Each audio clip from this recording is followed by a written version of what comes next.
Hello, and welcome to the Shifting Culture podcast, in which we have conversations about the culture we create and the impact we can make. We long to see the body of Christ look like Jesus. I'm your host, Joshua Johnson. Go to shiftingculturepodcast.com to interact and donate. And don't forget to hit the follow button on your favorite podcast app to be notified when new episodes come out each week. And go leave a rating and review. It's easy, it only takes a second, and it helps us find new listeners to the show. Just go to the show page on the app that you're using right now and hit 5 stars. It really is that easy. Thank you so much. Previous guests on the show have included Hugh Halter, Kat Armas, and Michelle Ferrigno Warren. You could go back, listen to those episodes and more. But today's guest is Kayla Craig. Kayla is a former journalist who brings deep curiosity and care to her writing. She's the author of Every Season Sacred and To Light Their Way. She created the popular Liturgies for Parents Instagram account, which Christianity Today named an essential parenting resource. And she also hosts the Liturgies for Parents podcast. Kayla lives in a 115-year-old former convent in her Iowa hometown, where she hopes to create spaces of welcome alongside her 4 children, 2 dogs, and husband, Johnny. Kayla and I have a great conversation around what it looks like to parent in the mess, how we are to be rooted and grounded in Jesus through the sacred rhythms of our life and the seasons God has given us, how we can implement breath prayers and the examine at the end of the night, how we can bring community along with us to shepherd our families well, and how we could start to order our families and lives that point to values that are of the kingdom and the values that God has given us as a family. Here's my conversation with Kayla Craig. Kayla, welcome to the podcast. I'm so excited to have you on. Thank you so much for joining me. Thank you for having me. I'm looking forward to our conversation today. Yeah, it's going to be a good one. I would love to hear a little bit of your journey in parenting and keeping faithful to Jesus and how you stay grounded in faith. Yeah. Well, a little bit about me is my background is in journalism and I'm a writer. I have 4 children between the ages of 7 and 13. They keep us very busy. My husband's a pastor. I am a writer, work from home.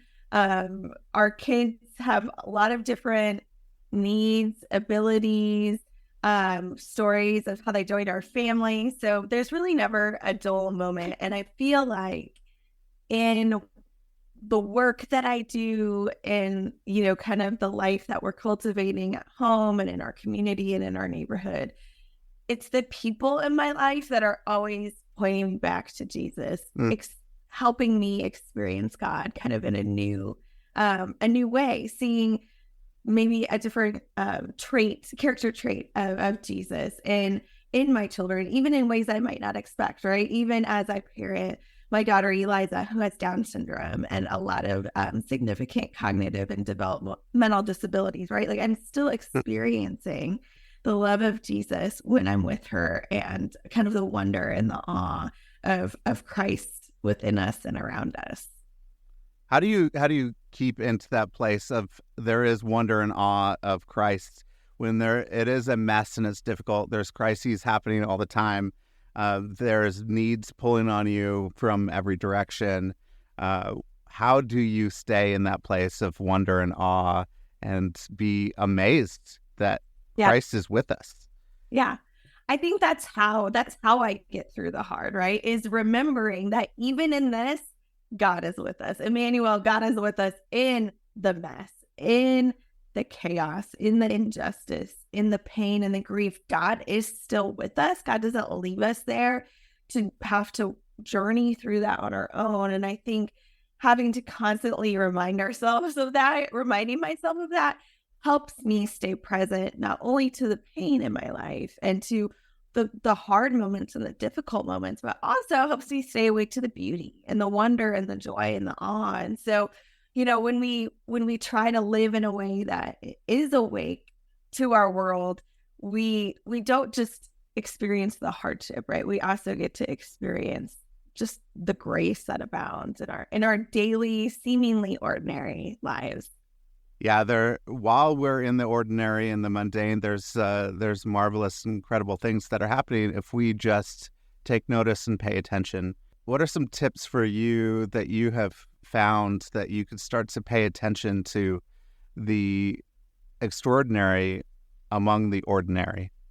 Yeah. Yeah. Well, if you spent time with kids at any point in your life, they are on their own time schedule, right? So you're taking a walk with a child and they are going to do their own thing and they're going to notice things that probably you were just moving right along and you didn't notice the ants in a line. You didn't notice the twig that was shaped in just a shape that we should probably stop and appreciate the twig, or we should appreciate this beautiful yellow flower that some call a weed. But my son calls this beautiful flower that he should, pick and I should put in a vase when we get home, So that's like a younger, child example. But I feel like my kids, and even, as they get into these teen years, they're helping me notice things and pay attention and slow down and just be still and just take a minute to breathe. And so that's one of the spiritual practices I try to incorporate in my own life, is taking a minute to breathe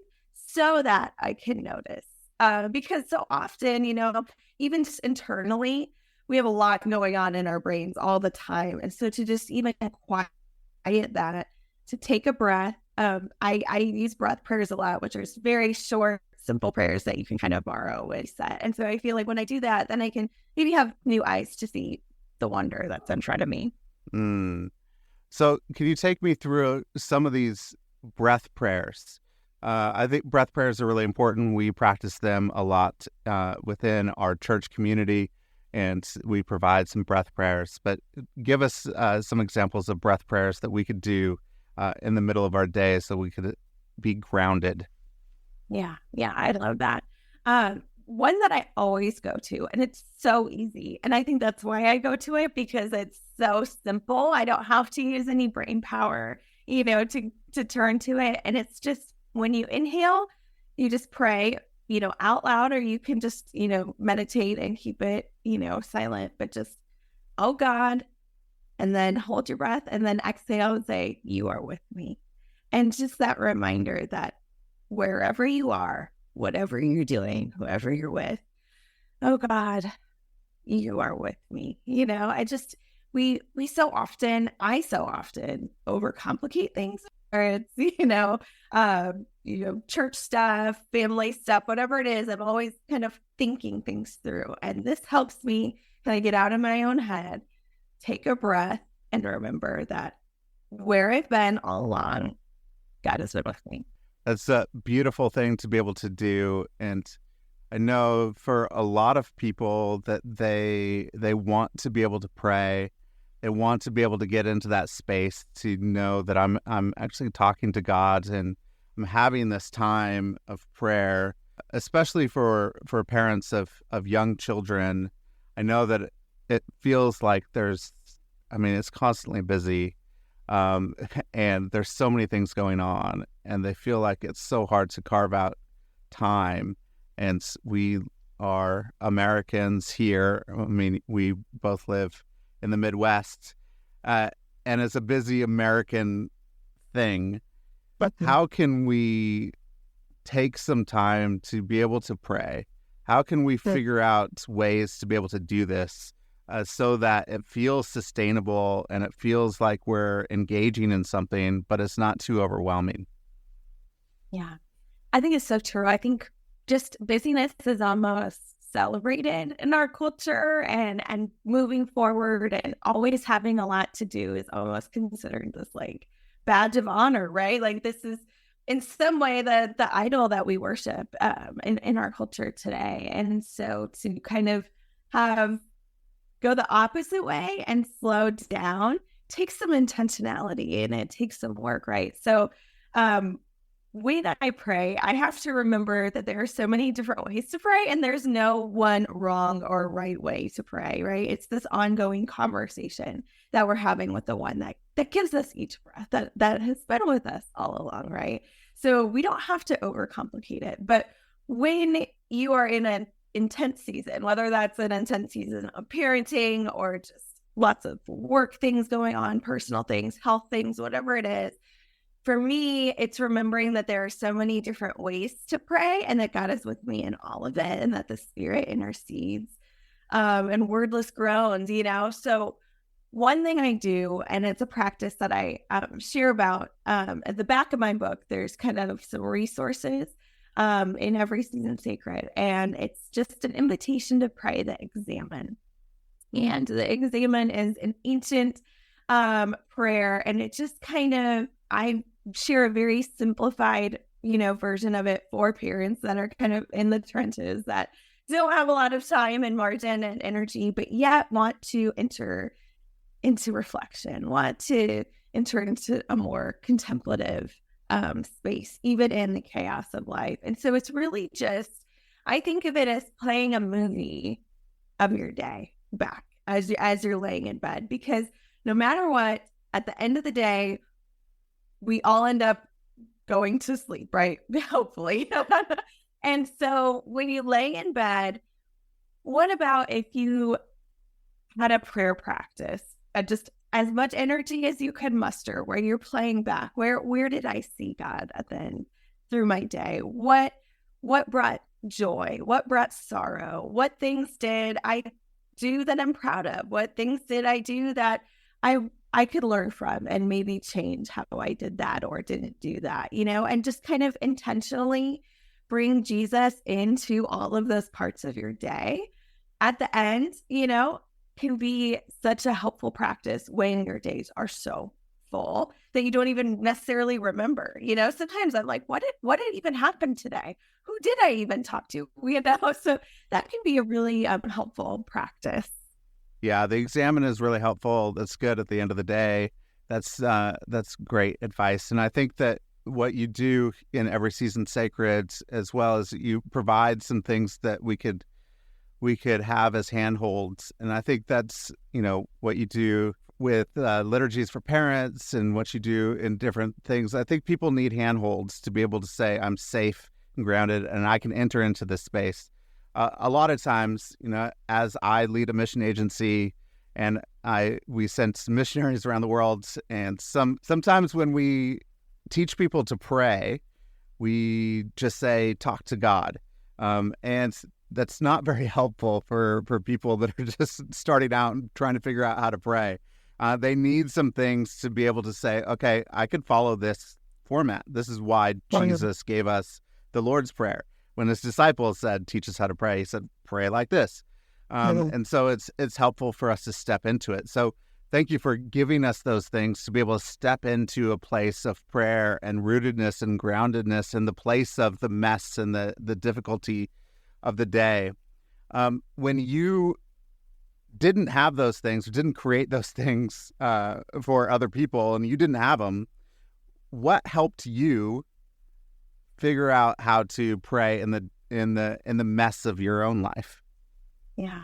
I think that's such a good question, and I feel like there have been so many different people and different experiences that have helped me.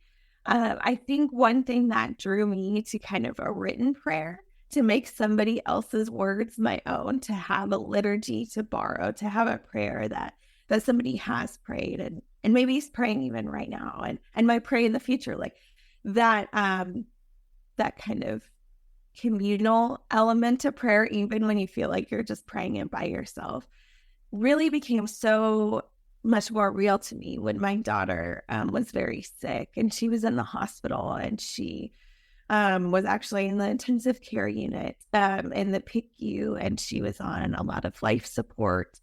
And it was really this thin space of life and death. And it was one of the hardest seasons of our life. We had 3 little boys at home. My husband and I were, switching back and forth between the hospital and our house, and just bearing witness, just waiting, just sitting by her bed. She was so sick that we couldn't even move her body, or all the machines, all the numbers would change. And it was so scary. And as a writer, I'm like, I work in words, and I had no more words. I had no more words for God. I had no more words to put to the situation. I was just exhausted, and I was sad, and I was angry. And I just really didn't know how to pray. You know, a lot of people would say, I'm praying for you. And I wanted to say I'm praying too, but I just couldn't, you know, in that moment I just couldn't. And what helped me in that season was somebody gave me a little book that had little short prayers in it.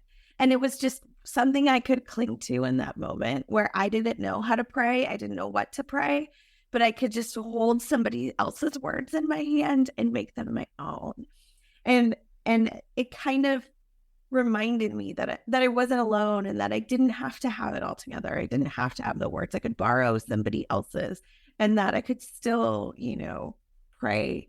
It just didn't look the same as I had prayed in the past. And so that really kind of brought me into a new season of writing prayers and talking with other people, and, you know, kind of bringing that journalism background in a bit, and interviewing people and talking with people and listening to the struggles that they have gone through and the prayers that they have prayed, and just kind of saying, okay, God, this is something I have words again, and use them and let them be yours. And so that's kind of how I kind of came into this practice of that's now Liturgies for Parents, and my first book, To Light Their Way, which is a collection of prayers for parents to pray. And then I started kind of exploring, well, what other ways can we pray, right? And integrating breath prayers. That was a practice that was new to me. I didn't grow up with that. And even just like you said, praying the Lord's Prayer, I pray that with my kids every night at the end of the day. To end our prayer, we just pray the Lord's Prayer. We don't have to reinvent the wheel all the time to, you know, interact with Jesus. And so now this new book, Every Season Sacred, is really kind of, you know, when you said handhold, that's what I've been praying that this book would be. It's not a how-to, it's not a guidebook, but it's just a gentle book to kind of come alongside you and journey with you as in your prayers, with your family, in your own time. And so, yeah. Well, this book is a beautiful resource, and I think it's going to be a great resource for families and communities to be able to think through their rhythms. You know, in my church community, we have rhythms of the year, and we you know, put everything into quarters. So we're a prayerful family on mission. So we have a prayer quarter, a family quarter, a mission quarter, and then we go through our rule of life of what it looks like to implement these things. And so as we're looking at seasons and we're looking at rhythms, how can we start to implement those things in our family and bring community alongside into these rhythms and into these seasons so it doesn't seem frantic and hectic in this world, but we're rooted in the every yearly seasons of life that God has already provided? Yeah. I love that. And I resonate so much with that language that you said of rhythms, right? Because what I've been reflecting on is that no matter what, we're being spiritually formed. We're being spiritually formed all the time by so many forces, and our families are, and our kids are. So we get to choose, how are we going to be formed? Are we going to be formed by, you know, the liturgy of consumption that our culture has? Are we going to be formed by this kind of us and them mentality? What is going to form us? And being able to step into, you know, the unforced rhythms of grace and journey together, you know, on mission with purpose, alongside the Spirit of God in us, dwelling in us and around us. It takes intentionality, but I also think we can really overthink things. So my hope is that we can get into rhythms where we're talking about faith just in the day to day, right? And it doesn't have to, like, having a morning devotional with the family sounds like really wonderful and can be really lovely if you can make that work in your family. But often a lot of families have a lot going on, and mornings are chaos, and evenings, you know, kids might have practices, or teenagers might have a job, or whatever it is. And so how can we integrate rhythms where we're just talking about things, you know, all the time? We're talking about, where did you see God? where did you experience um, the loving kindness of God this week? Talking about what is the time when you felt lonely this week and what happened, and how can you learn from that experience to maybe help somebody else in your life, and who in our community is lonely? Like having these questions that beget more questions and rhythms that beget more rhythms. So we're not just kind of floating all over the place, but like you said, we're rooted together. And so that's what I hope that every season sacred can offer, is just something to journey through the rhythms with you. So there are questions every week that you can kind of integrate into your normal conversations you're having with each other, whether that's at the dinner table or in the car or at night, whatever it is, just pulling from them and making them your own. There are shared prayers to pray for each week. And there's breath prayer to have each week. And I hope that it just kind of follows the seasonal rhythms, that it follows kind of the rhythms of the church year, right? So when we get into winter, we're exploring Advent, we're reflecting in Christmas, we're going into the new year. And so just kind of seeing these rhythms not as like a straight line, but as kind of a circle that we're kind of journeying through together. Yeah, that's beautiful to be able to step into those rhythms. And I think it's going to be really helpful for families to be able to do that. And as you were talking, one of the things that you were doing was you were starting to ask your children questions. And I think a lot of parents, I know growing up for me and probably the era that I grew up in, a lot of people wanted us to know the right answer. And we didn't really think about the questions that we're asking. We're just saying, here's the answers, and then this is how you live, and go do it. And you were sitting there and asking questions. Where did God come up today? Where did you see him? How did you experience him in this way? It feels like an embodied experience that starts to shape you in a way where you could go, I could feel this and not just know it intellectually. So how do we as parents shepherd our children in a way that brings them through life as curious, open people, and it's not just an intellectual exercise to get them the right knowledge to live their life?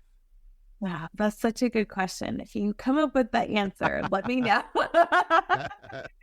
But I think what you said, curious, I think we can model curiosity in our own lives. So we don't just model this idea that, oh, well, the grownups have all the answers. We understand all the mysteries of God, like we can say, wow, that's a great question. What do you think? And what do we know that's true about God? And how can we use that information to help us get even more curious about that and ask, well, what has God done in the past, and how, just like embracing a posture of curiosity for yourself teaches your kids so much about themselves, about the world, about their neighbor, about God. So I think that's something that I'm working on is, I don't have to have an immediate answer, and I don't have to say, this is the one way, that this is it.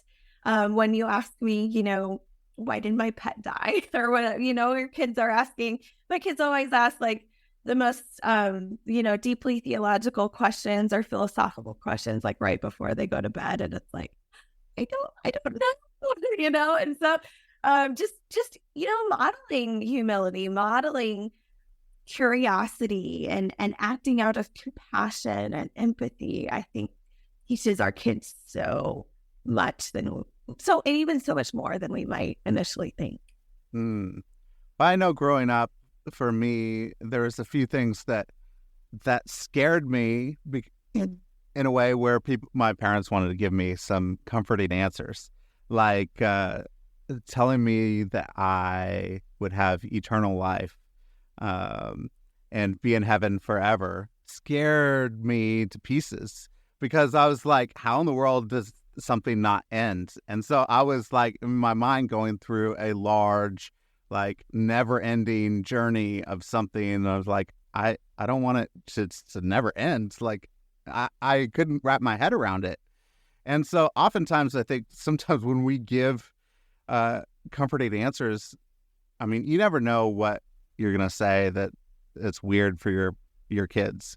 Like, I mean, I'm doing my best as a father, and I'm saying the best things I can to my son, but I don't know what he's going to grow up with that triggered him, that produced some sort of something in him that scared him when I'm not intentionally doing it. And so I give my parents grace because, I mean, it was me, and I should give myself grace.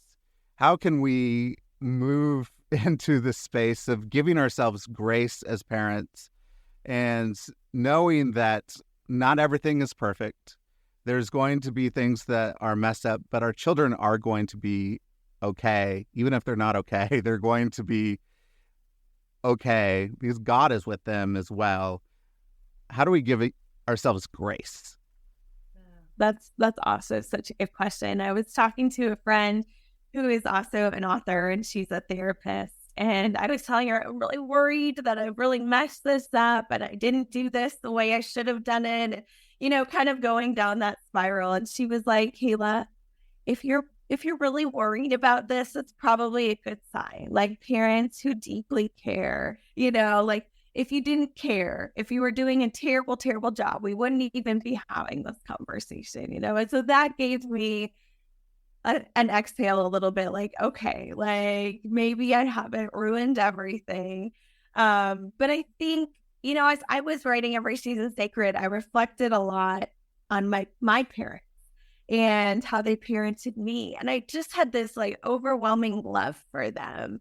And oh my word, like, they're the same age I am now, and they were figuring this out. And I just had this like moment where like, I hope, you know, that they know how much like their presence meant to me as a child and has meant to me now as a parent. And so I hope that maybe, you know, someday, despite everything that I will have gotten wrong, that my kids will someday look back and say that presence mattered, that time mattered, that space for my mom was just listening to me, and my dad just made time to just sit with me. That mattered, you know? And so I think we can give ourselves the grace that we so often extend to other people. And something else that I'm working on as a parent is just naming when I've gotten something wrong and like apologizing to my kids. And maybe some of us didn't experience the generation before us apologizing to us, but I think it is so Christ-like and can be so profound for a child to hear like me say, hey, even though, you know, whatever was happening, I could have reacted differently and I should have reacted differently. And I'm sorry that I raised my voice, and I am going to work on it next time. And next time I get really frustrated, I'm going to go take a minute in the bathroom to take a breath and reset. And I just want to apologize to you, you know, for yelling. And it was not okay. You know, like working on modeling that apology, I hope means something to my kids. Well, I know that, I mean, there's all sorts of things that we could get into. Rene Girard has this mimetic theory of desire, that whatever you desire, the people around you will start to desire as well. I mean, I started writing a book, and my son very quickly wrote a book. Like, he's like, I'm going to write a book. There's all sorts of things like that where whatever we model and whatever we're going after, the people around us will start to do that as well, and will start to desire those things. You know, my dad was a Division I basketball player, and he loved basketball. He started to train me early as a kindergartner, and I loved basketball. And you know, it was a love and a desire that I had, but it was modeled by my father, and I followed in his footsteps. So how can we get our desires aligned properly and in a way where we can start to model the place that these are the things that I'm going after, and they're good things. Well, you mentioned a rule of life, and that's something that I also kind of introduce maybe families to that haven't experienced that kind of spiritual practice and kind of way to kind of order our days and the choices that we make as a family unit. And I think that has been really helpful for my family. And I think it can be really helpful for families. And, you hear rule and you think, oh, no, rules, like what's going on? But really, it's just taking time to intentionally ask questions. And it's something that my husband and I really kind of were confronted by during the thick of the pandemic, when everything was shut down and we all had so much time just together in our home 24/7. And we really had a lot of time to reflect maybe and slow down in a way we hadn't in the past. And we really started to ask questions like, are we living into the values that we say that we have? Our family has been built by adoption, and, we have multiple races reflected in our family. And we say diversity is a value and a value in the kingdom of God. But when we look around where we're living, it's very homogenous, right? It's very white. And yet we want our Black children and our brown children to have racial mirrors. So what are we doing? Are we living what we say and what we profess we believe? And we're so comfortable in our lives. And yet it feels like something's missing. Why don't we know our neighbors? How do we love our neighbor if we don't actually know our neighbor? We don't actually know their names. Nobody ever even talks to each other where we live. We just pull into our garages and that's it. And we really started peeling back the layers and unpacking, well, what do we want our kids to experience in this life? What do we want them to hold true to? And really asking hard questions, and then asking, okay, so these are our values. These are our core values as a family, and core values as, followers of Jesus. We have this. Now we can say, are our jobs aligning with that? Or where we're worshiping, does that align? How we're spending our money, is that reflecting more of our culture's ideals, or is that reflecting the kingdom of God and what Jesus teaches us? And so starting to kind of make those, here are the things that really do matter deeply into our souls. And then seeing, okay, now how do the choices that we make every day align with that? And for us, that led us to really some big changes. And there was lots of things at play, and lots of prayer and lots of, discernment, but we ended up moving. And it wasn't always easy. It wasn't always an easy move. We moved in a global pandemic, in a blizzard, to a town that a lot of our friends were like, wait, why are you moving there? You kind of have what the American dream ideal is over here. And yet we felt like God was calling us somewhere different. And it has been so much more beautiful than we could have imagined. And I think it is because we just, it was there all along. That was there all along, but we had to slow down and we had to be intentional about having hard conversations and wrestling through, do we believe what we say we believe? And what does that look like in our life? And everybody's situation is so different, but the rule of life can be really helpful, and it doesn't have to be, overwhelming or feel like a set of rules, but it's really just a way to kind of discern what is important to your family and how you're going to kind of get there in the choices you make. That's so good. We talk about the rule of life of being a trellis where the vines can grow on. It's just a stabilizer, so we know where we're going, and the vines and the growth is moving towards a certain place, but it's not, especially younger generations hear rule, and it's hard on them, but it is a life-giving rule of Jesus that we're stepping into.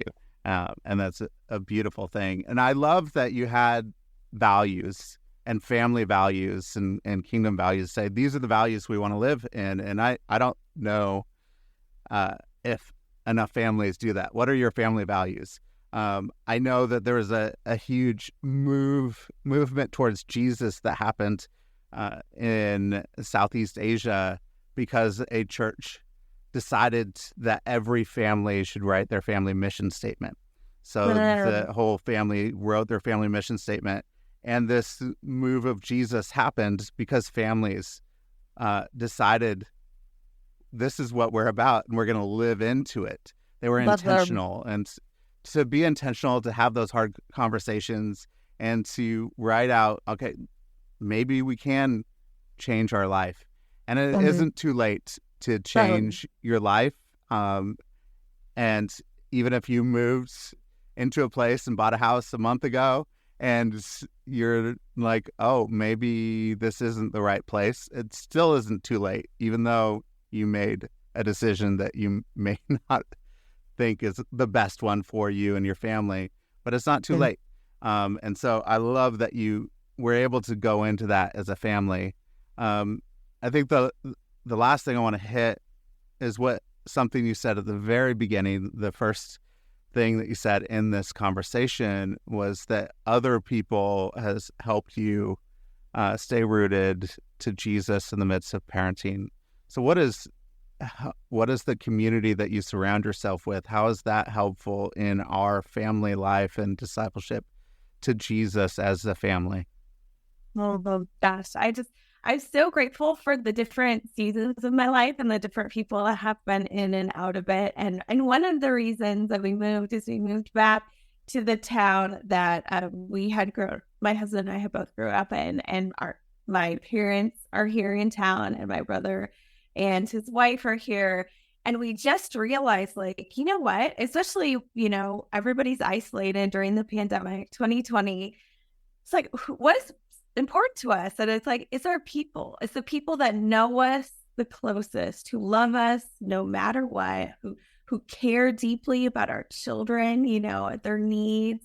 My daughter has so many different medical needs and disabilities, and to have people that love her, but we don't have to explain things to her, but they don't just okay, but she's beloved in our family. And so to have people that care that deeply for her is such a gift, and such a gift worth pursuing. To us, that was so important. And so we have had, mentors, and we have church community, and something that, was so incredible as we moved here.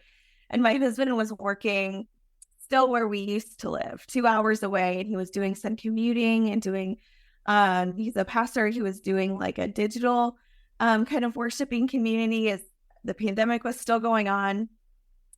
And he was like, I know this can't go on forever, but I don't know what God wants me to do. And the church that we got married in and the church that I grew up in ended up needing a pastor at just the right time. And they called him to be the head pastor of the church.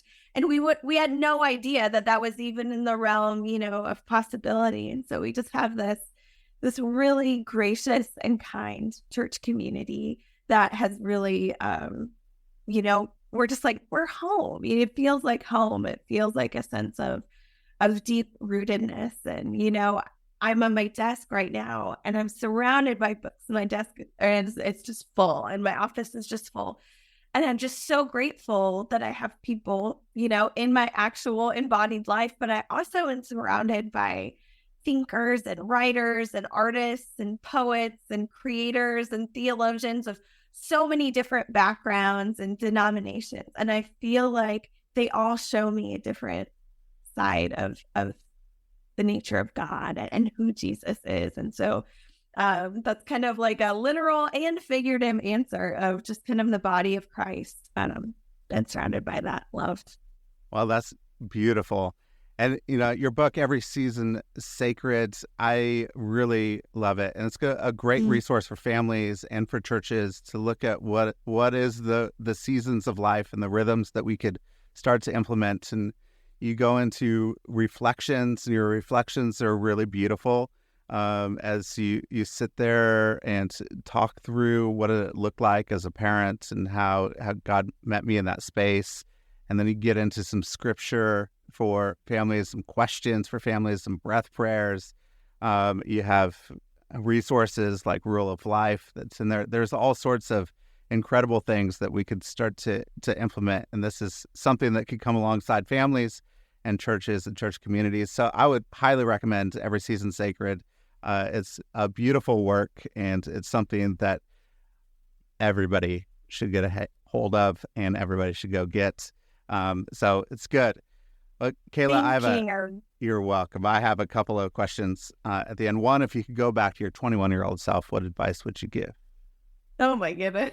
I think I would give, you do not have all the answers, because I was pretty confident at 21. I had figured out I've cracked the code. So I think I would just say it's okay. You don't, and that's okay. You shouldn't know all the answers. Yeah, that's good. And, your work as a journalist then is trying to find answers, right? And right. It's all answers and questions. Yep. But you're getting to this place of curiosity and question asking is beautiful. Mm-hmm. So yeah, you don't have to have all the answers. I know that we think we do, but we don't have to have all the answers, and we never will. Fortunately, until we're dead and gone, and we're with Jesus forever. Anything that you've been reading or watching lately you could recommend? Oh my goodness, that is a great question. I am a prolific reader because I got a Kindle, and I always said I'm never going to get a Kindle. I love paper, but oh my goodness, it just makes reading so much easier. Yeah. And I feel like I read faster, and it's so much easier for travel and for reading at night.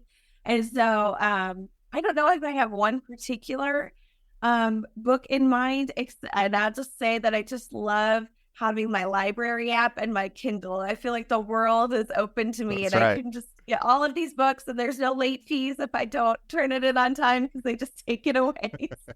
So, yeah. All right. Well, the recommendation here is to get a library card. That's right. Get a Kindle and start to read. And read widely and read a lot. My wife and I got a Kindle for my wife's birthday earlier this year. And so I got her a Kindle, and so it was like a buy two and you get a certain amount off. So I had to buy one for myself as well. And so this year has been a lot of great Kindle reads. I still really love holding that book, but this Kindle, especially the Paperwhite, feels so much better than any iPad that I've ever read on or anything else with Kindle apps on something else. So it's been really good. Good recommendation. Kayla, how could people go out and get Every Season Sacred or your first book, or how could people connect with you? Where do you want to point people to? I love connecting with readers and just with other people that are in kind of whatever parenting journey they're in. I'm KaylaCraig.com, and that's where you can learn more. You can find more information about To Light Their Way. You can find more information about Every Season Sacred. They're both hardcover kind of collections that are meant to be kept on your nightstand or in your coffee table. And they're available wherever books are sold. So I've heard that, we're just ramping up, the publication day for Every Season Sacred. But I've heard that To Light Their Way is people buy it and then want to buy it as gifts. And so that means so much to me. So I love, wherever you get your books, we always love to support, local if possible. But you can find me at Liturgies for Parents on Instagram. If you're looking to find some of those prayers, I share those quite often, and you can just kind of grab and go and borrow what works for you. So it's just Liturgies for FOR Parents on Instagram or KaylaCraig.com. Yeah, that's great. Those are all great resources and incredible books. And you did mention that you want to point people to local. Is there a local bookstore that you would suggest? Oh, no, I just go in your neighborhood. If you have somewhere that's local to you, I feel like that's the greatest And that's what I try to do. And whenever I'm traveling, I try to go into a local bookstore and, further my habit of filling my office with real books, even though at night I'm reading, on my Kindle. Well, that's great. Well, Kayla, thank you so much for this conversation. It was a beautiful conversation to be able to walk in, figure out what does it look like to parents in the mess, to be rooted and grounded in Jesus through the sacred rhythms of our life and the seasons that God has given us. How do we start to implement some breath prayers and the examine at the end of the night, and how can we bring community along with us to be able to shepherd our families well? And how can we start to order our families and our lives in a way that points to the values that are of the kingdom and the values that God has given us as a family? So thank you for that. I think it's helpful for a lot of people, and I really am excited for people to get their hands on Every Season Sacred. So thank you so much. Thank you.